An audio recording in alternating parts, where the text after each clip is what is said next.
A ciência forense está passando por uma revolução, sabe? Uma coisa que parecia ficção científica até pouco tempo, hoje já é realidade. Um simples fio de cabelo, uma gota de saliva, isso pode revelar não só quem esteve na cena do crime, mas como essa pessoa era e até o que ela fez por lá.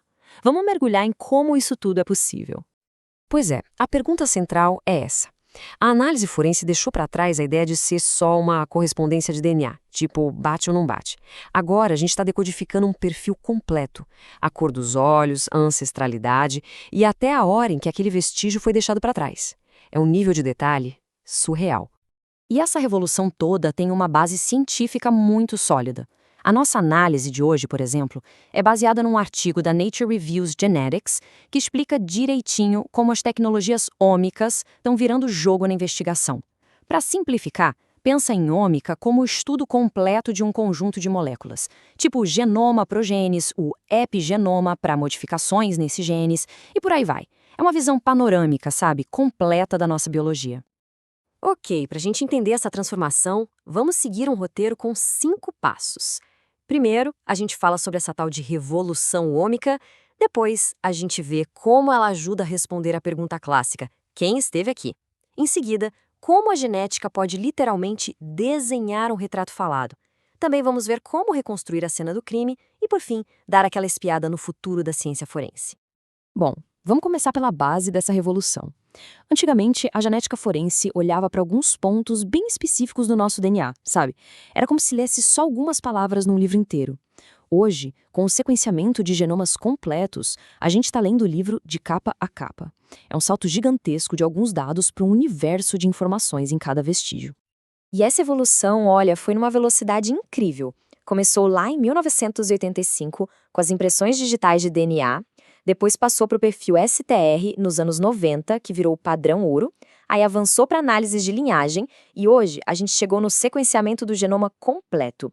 A tecnologia simplesmente acelera a cada década que passa. Agora sim, vamos para o coração da questão forense, a identificação. Com essas novas tecnologias, a precisão para responder à pergunta "quem?"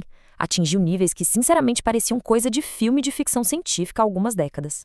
A base da identificação moderna ainda é o perfil STR, ou Short Tandem Repeats. Imagina que o nosso DNA tem uns trechos que se repetem, como se fosse um eco genético. O número dessas repetições varia de pessoa para pessoa. Então, ao analisar vários desses trechos, se cria uma assinatura genética que é praticamente única. A chance de duas pessoas sem parentesco terem o mesmo perfil é quase zero. Mas e se os suspeitos forem pai e filho, ou dois irmãos? O DNA da linhagem masculina, o tal do YSTR, geralmente é idêntico entre eles. E é aí que a ciência deu um passo genial, como o slide mostra. Agora os analistas focam nos YSTRs de mutação rápida. São partes do DNA que mudam um pouquinho a cada geração. E isso cria pequenas diferenças que permitem distinguir até mesmo os parentes mais próximos. Uma das ferramentas mais poderosas hoje em dia, sem dúvida, é a genealogia genética investigativa. Ela ficou super famosa por resolver casos que estavam arquivados há décadas. O processo é fascinante. O DNA da cena do crime é usado para encontrar parentes distantes em bancos de dados públicos de genealogia. A partir daí, detetives e genealogistas começam a construir árvores genealógicas, indo para trás e para frente no tempo até chegar num possível suspeito. É um trabalho de detetive de altíssimo nível. E aquele problema clássico do gêmeo mau dos filmes. Bom, a ciência já tem uma resposta para isso também. A genômica consegue encontrar mutações raras que acontecem depois da separação dos embriões, tornando um gêmeo geneticamente único. Outra abordagem é a epigenômica, que analisa as marcas químicas no DNA. Essas marcas mudam ao longo da vida por causa do ambiente, do estilo de vida, e isso cria perfis epigenéticos diferentes até mesmo em gêmeos idênticos. Ok, vamos para a próxima etapa, porque a coisa fica ainda mais profunda. E se não houver suspeitos? E se o DNA encontrado não estiver em nenhum banco de dados? É exatamente aqui que a ciência começa a, desenhar um retrato falado direto do código genético. O nome dessa técnica é fenotipagem forense por DNA. A ideia é usar o código genético para prever características físicas que a gente consegue ver, a ancestralidade e até a idade de uma pessoa. Isso não vai dar um nome para o suspeito, claro, mas cria um perfil que pode direcionar a investigação de uma forma muito mais eficaz. E os resultados já são bem impressionantes. Hoje, com uma precisão bem alta, já é possível prever a cor dos olhos, do cabelo e da pele. E a ciência está avançando para prever a presença de sardas e até o formato do cabelo. Cada traço desses adiciona uma peça ao quebra-cabeça do perfil do suspeito. Além da aparência, o DNA também revela a ancestralidade de uma pessoa. Como a gente vê nesse exemplo, a análise pode detalhar as proporções, a origem de diferentes continentes, porque isso é tão importante. Pensa numa investigação sem pistas. Saber que o suspeito tem, por exemplo, uma ascendência majoritariamente europeia ou asiática pode ajudar a polícia a focar em certas comunidades ou a descartar outras linhas de investigação. A previsão da idade talvez seja uma das fronteiras mais incríveis disso tudo. Usando os relógios epigenéticos, que medem aquelas marcas químicas que o nosso DNA vai acumulando com o tempo, os cientistas conseguem estimar a idade de alguém com uma precisão impressionante, com uma margem de erro de só 3 a 5 anos. Imagina o valor disso para a polícia. Saber se estão procurando um jovem de 20 anos ou um homem de 50. Muda tudo. Certo. Agora, vamos mudar um pouco o foco. Em vez de focar no indivíduo, vamos focar no evento. O DNA não diz só quem, ele também pode ajudar a responder o que e quando, permitindo uma reconstrução muito mais precisa da cena do crime.